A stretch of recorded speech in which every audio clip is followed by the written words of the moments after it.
एक नौजवान ने बड़ा मोहब्बत भरा सवाल पूछा है। सब तब तवज्जो दें। वो पूछते हैं कि कोई नौजवान किसी लड़की को पसंद करता है तो उसको अपनी दुआ में मांगना कैसा है। गाड़ी पर 4 व्हीलर 2 व्हीलर, आजकल हर एक के घर में 2-2 3-3 गाड़ियां 4 व्हीलर 2 व्हीलर सब चल रही है। तो इनको किस्तों पर खरीदना, बैंक के जो इंस्टॉलमेंट्स होते हैं उस पर खरीदना कैसा है। खरीद सकते हैं, बैंक से किस्तों पर खरीद सकते हैं। उससे क्या होता है कि एक तो इनकम टैक्स से बचत हो जाती है, दूसरे कुछ और भी राहतें मिलती हैं। और इसमें एक फायदा ये भी है कि गाड़ी हर आदमी की आज जिंदगी की जरूरत बन चुकी है। अगर कमाकर अपने नकद पैसे से खरीदना चाहे तो मसलन 3 साल लग जाएंगे, तो 3 साल में गाड़ी का दाम इतना बढ़ चुका होगा जो उस कर्ज पर दिए जाने वाले इंटरेस्ट से ज्यादा होगा।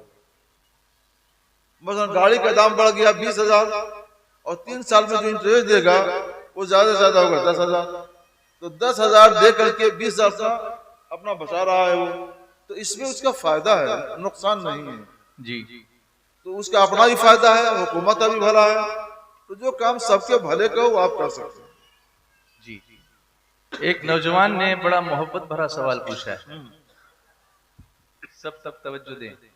वो पूछते हैं कि कोई नौजवान किसी लड़की को पसंद करता है तो उसको अपनी दुआ में मांगना कैसा है अल्लाह से।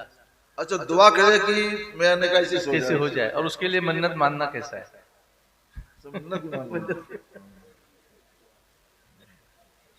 देखो आप लोग सब मुस्कुरा रहे हो।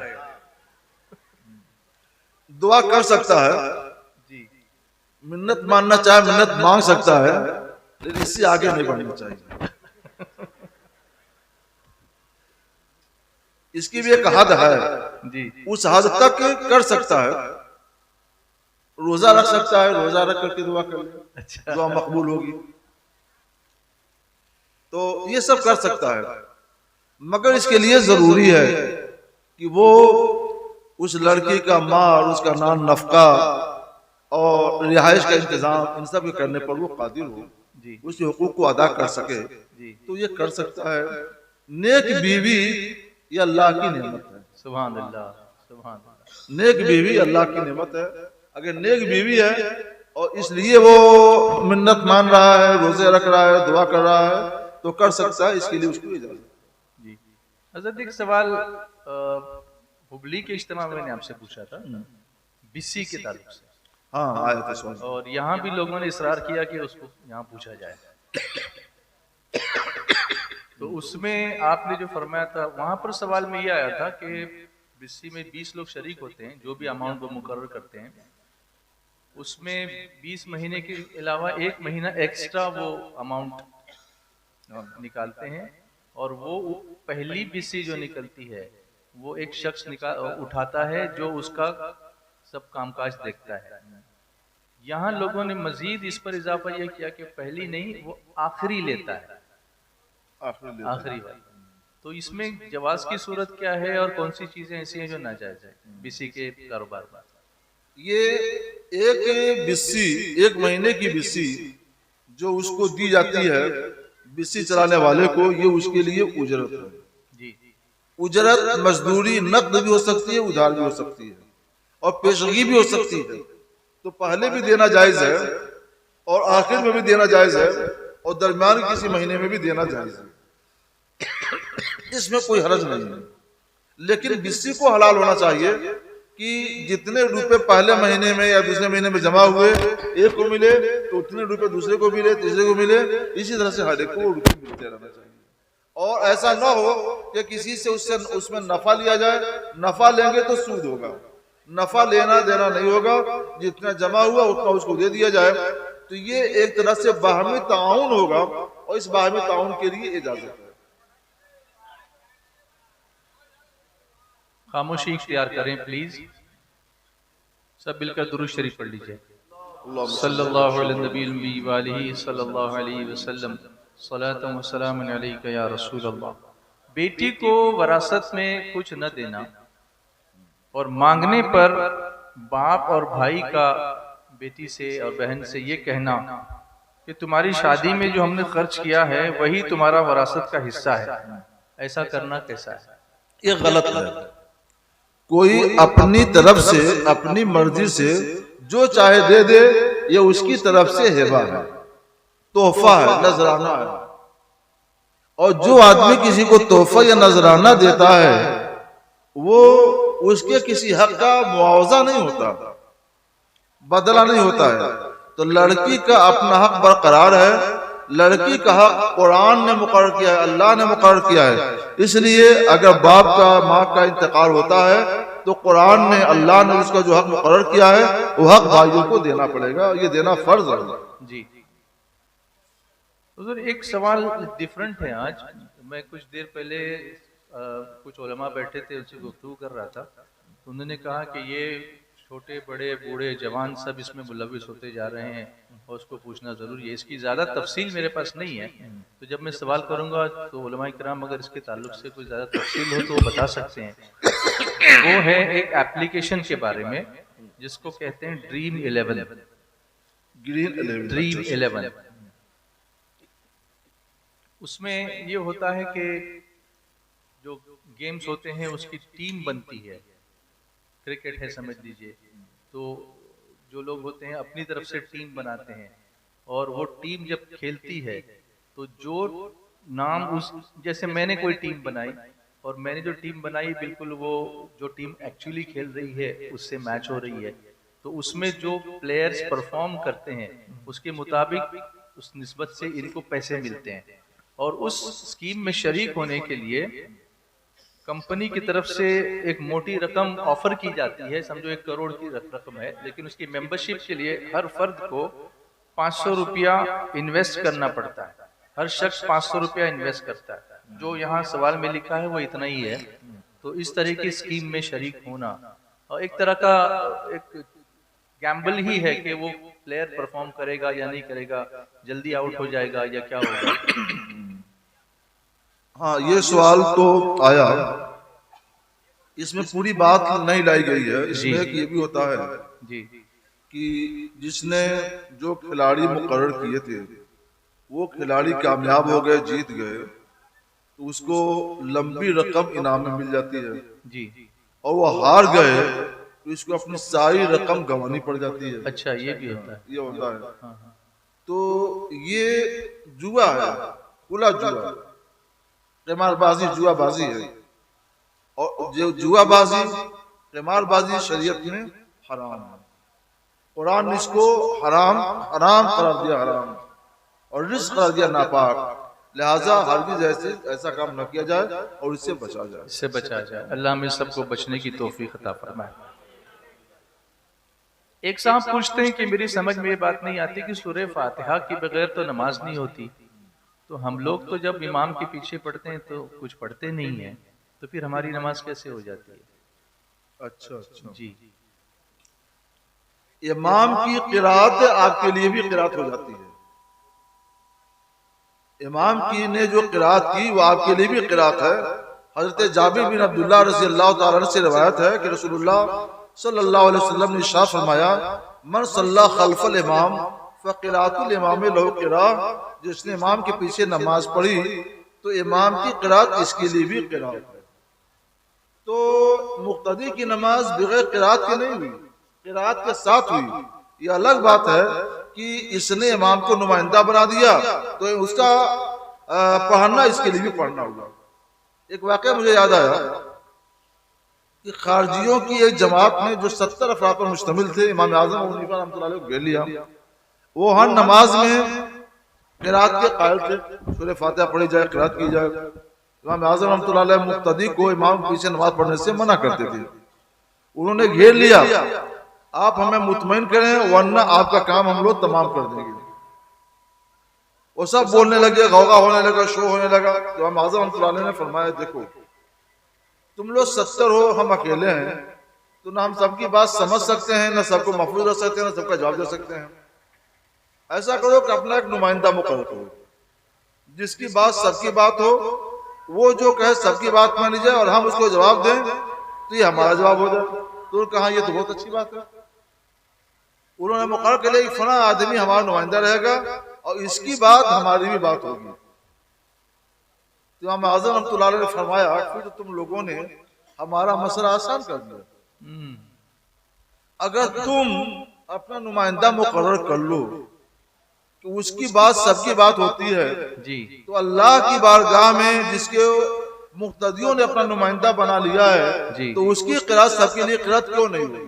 क्या बात है, सुभान अल्लाह, सब उठे और चले गए। सुभान अल्लाह, सुभान अल्लाह, सुभान अल्लाह। हुजूर आजकल उम्रा टूर्स काफ़ी हैं और लोग कसरत से हरमैन शरीफैन की ज़ियारत के लिए जाते हैं, उम्रे के लिए, और मदीना मुनव्वरा। पहले हज के बाद, रमज़ान शरीफ के बाद जो है ये मामला बंद हो जाता था उम्रे का, और फिर वो हज हो जाने के बाद 10वीं मुहर्रम के बाद फिर सफ़र के महीने में फिर दोबारा उम्रे की इजाज़त होती थी। लेकिन अब सऊदी गवर्नमेंट ने इसको साल भर के लिए अलाउ कर दिया है, यानी आप कभी भी जा सकते हैं, जिसमें शव्वाल का महीना भी शामिल है। तो शव्वाल का चांद देखना वहाँ, या उस वक्त शव्वाल के महीने में उम्रा करना, क्योंकि अशहूर हज शुरू हो जाते हैं, तो उसका क्या मसला है? अगर ऐसा कोई शख्स शव्वाल के महीने में उम्रा के लिए गया या रमजान के महीने में गया और शव्वाल तक ही रह गया जी, जिसने कभी हज नहीं किया जी, फर्ज कीजिए वो गरीब भी है, जी, फकीर है, मोहताज है, वो चला गया, तो शरई मसला ये है कि अगर वहां पे शव्वाल का चांद हो गया, ईद का चांद हो गया। अच्छा, ये हरम मक्का की बात है, हरम मक्का की बात, मदीना की नहीं। नहीं। हाँ जी, हरम मक्का शरीफ में अगर चांद उसने देख लिया, चांद हो गया जी, तो उस पर हज करना हज फर्ज हो गया। अच्छा, हज फर्ज हो गया। अगर वो उसी साल हज कर सकता है, कोई तदबीर बढ़ सकती है तो उसी साल करे, वरना कोशिश करता रहे जब उसकी दरखास्त मंजूर हो तब जाए और हज करे।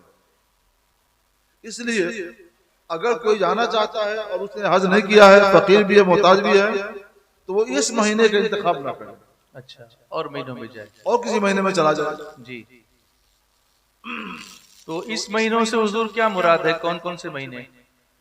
शव्वाल, जी, ज़िक़ादा, जी, ज़िलहिज्जा। तीन ज़िलहिज्जा में तो खैर उम्र की इजाज़त मिलती ही नहीं है, जी, लेकिन शव्वाल और ज़िक़ादा ही 2 महीने हैं। हाँ, इनमें न जाए। ठीक है। अच्छा, फिर गांव में आते हैं। हाँ। कब्रिस्तान में जो घास उगती है, उस घास को काटकर अपने काम में लेना, मसलन गाय बकरी वगैरह को खिलाना, ये कैसा है? कब्रों पर जो घास होती है, हरी घास, उसे फुक़हा ने काटने से मुमानात फरमाई है कि कब्रों से हरी घास को न काटा जाए, क्योंकि जब तक वो घास हरी है अल्लाह की तस्बीह करती रहती है और इससे मय्यत को उर्स हासिल होता है, मय्यत पर अल्लाह की रहमत उतरती है। तो ये मय्यत को अल्लाह की रहमत से तरह से महरूम कर देना है, अच्छा, लिहाजा न काटा जाए। हाँ, अगर घास बहुत बड़ी बड़ी हो गई है इसलिए थोड़ा ऊपर से काट ले रहा है ताकि कम हो जाए और बाकी घास उस पर उगी रहे, तो हालात के पेश नजर मालूम होने के बाद हम लोग गुंजाइश की राह निकालते हैं। तो उससे फिर उस वक्त राब्ता किया जाए। उस वक्त राब्ता करेंगे जी, तो हम जायजा लेंगे, जायजा लेने के बाद फिर उसको बताएंगे। जी। एक सवाल ये पूछते हैं कि हमारे यहाँ मस्जिद के लिए एक ऐसी जमीन वक्फ में आई जो रोड से 7 फीट नीचे है, वो जमीन, हाँ, रोड से 7 फीट नीचे, तो तामीर के वक्त उस जगह को रोड के बराबर ढाल कर ऊपर मस्जिद बनाई गई, नीचे वाला हिस्सा अभी भी वो खाली है। तो वो जो नीचे खाली जगह है उसको मदरसे के काम में ला सकते हैं या उसको मिट्टी से भर देना चाहिए? असल में नीचे जो जगह खाली है वो जगह भी मस्जिद है, बल्कि वो जगह ही मस्जिद है। अच्छा, मस्जिद किसी इमारत का नाम नहीं है जी, मस्जिद शरीयत में उस जमीन को कहते हैं, उस जगह को कहते हैं जो अल्लाह की इबादत और नमाज के लिए खास की गई हो। वहां पर एक इमारत बना ली जाती है ताकि धूप से, बरसात से ठंडक से हिफाजत रहे। वो इमारत न भी हो तब भी ना मस्जिद वो है, इमारत न भी हो तो भी वो मस्जिद है। वो जगह जी। तो इसलिए जो जमीन नीचे की है उसको थोड़ा बहुत भर करके सही कर ले और वहां भी नमाज पढ़े। अच्छा, नीचे भी नमाज नीचे भी नमाज पढ़े, वो मस्जिद ही होगी ऊपर तक? वो मस्जिद ही है। अच्छा अच्छा। लोग क्या करते हैं, पहले सब कुछ कर लेते हैं तब मसला पूछते हैं। हमें पहले मसला पूछना चाहिए तब कुछ करना चाहिए। जी जी जी। जैसे किसी साहब ने पूछा कि अगर चांद पर जाऊंगा तो किस तरफ रुक करके नमाज पढ़ूंगा।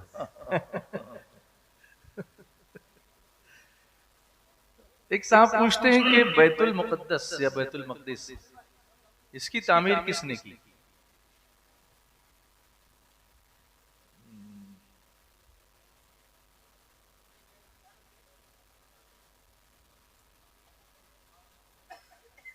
हजरत सैयदना सुलेमान अला नबीना व अलैहिस्सलाम ने इसकी तामीर फरमाई। जी। अव्वल इसकी तामीर उससे भी पहले कि इसकी तामीर जो हुई है तो काबा शरीफ की हुई है। जी। वो सबसे पहला घर है। जी। ये मस्जिद अक्सा था। मस्जिद अक्सा, हाँ। मस्जिद अक्सा की तामीर जो मुझे याद आता है वो सबसे पहले वो हजरत सैयदना सुलेमान अला नबीना व अलैहिस्सलाम ने की और काम मिस्त्री की हैसियत से जिन्होंने किया। जिन्नात थे? हाँ, जिन्नात ने किया। अच्छा। उनकी हुकूमत इंस व जिन सब पर थी जी।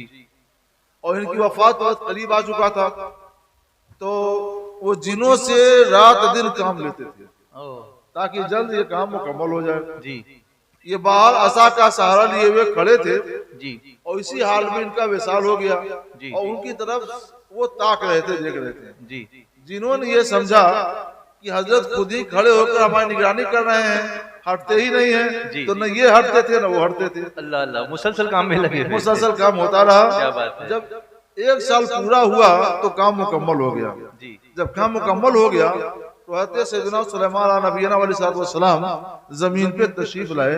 उन्होंने जाकर असा को देखा तो इनको महसूस हुआ कि साल भर पहले ही ये अल्लाह को प्यारे हो चुके थे। जी।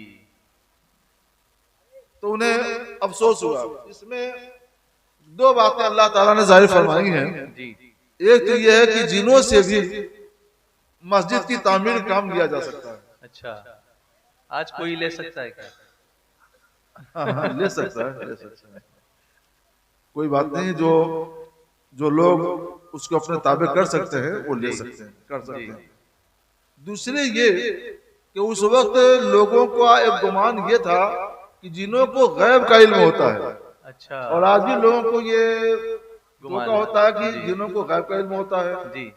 ये जाहिर करना था जिनों को गैब का इल्म नहीं होता। हाँ। अगर इल्म होता गैब का तो साल भर तक दिन रात काम में नहीं लगे रहते। क्या बात है, वाह वाह वाह, सुभान अल्लाह, सुभान अल्लाह, सुभान अल्लाह। इसकी आप लोग इस वाकई पेश नजर अपनी सलाह करें। जी। कि लोग काहिनों के पास चले जाते हैं कि जिन आता है, बताता है। अरे वो जिन को भूत को कुछ भी मालूम नहीं होता, उसके पास कोई गैब की बात नहीं होती है। जी जी। वो झूठी बातें बोलता है, झूठी बातें करता है। जी। और इससे भी मालूम हुआ कि मस्जिद तामीर करना यह हज़रत अंबिया अलैहिस्सलाम की सुन्नत है। सुभान अल्लाह। और इसके लिए वो खुद निगरानी कर रहे थे। तो हमारी निगाह में हज़रत सुलेमान अलैहिस्सलाम ने उसकी तामीर की। सुभान अल्लाह, सुभान अल्लाह। इंतकाल के बाद मैयत को किसी जरूरत के पेश नजर फ्रिज में रखना कैसा है? फ्रिज में रखना जी। फ्रिज में नहीं रखना चाहिए। फ्रिज का फ्रीजर आता है जो बहुत ही ठंडा होता है।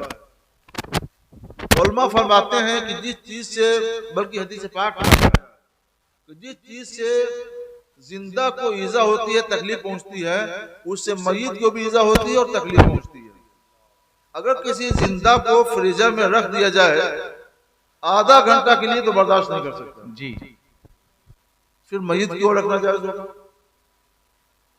और वो भी हफ्ते हफ्ते तक रखते हैं, एक एक महीना तक रख देते हैं।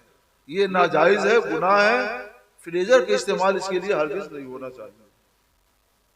अगर अज़्म शरीयत ने जो मसला जो हुक्म बयान किया है, जो हिदायत दी है, तो उसके लिए ना फ्रिज की जरूरत है ना फ्रीजर की।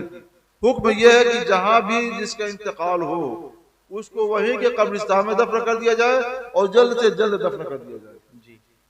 मगर कभी कभी ऐसा होता है हजरत कि एक गांव से दूसरे गांव ले जाते हैं और उसमें सफर के जो सारे लवाजमात हैं उनको पूरा करने में देर होती है, जिससे ये अंदेशा होता है कि जिस्म जो है वो फटने न लगे।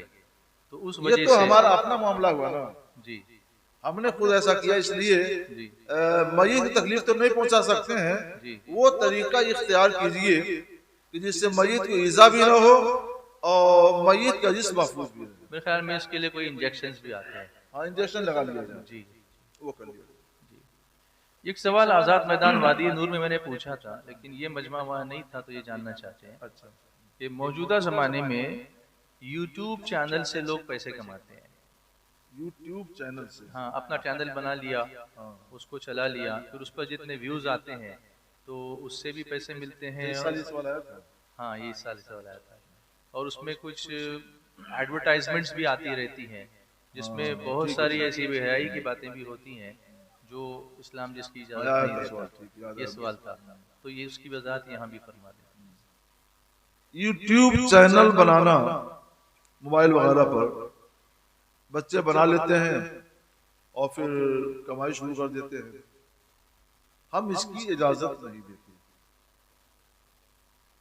आमतौर पर ये यूट्यूब चैनल तबलीग के लिए कम और कसबे जर कमाई के लिए ज्यादा बनाए जाते हैं। जी असल मकसद ये होता है कि इसके जरिए कमाई हो जाएगी और अच्छी खासी कमाई हो जाएगी, कोई तबलीग मकसूद नहीं होती। जी कुरान पाक की तिलावत हो रही है, नात खानी हो रही है, सवालों जवाब की बज़्म चल रही है, जी फिक़ही मसाइल बयान हो रहे हैं, किसी खतीब की तकरीर चल रही है और आप लोग तशरीफ रखें, आप लोग तशरीफ रखें। जी मैं जानता हूँ कि शायद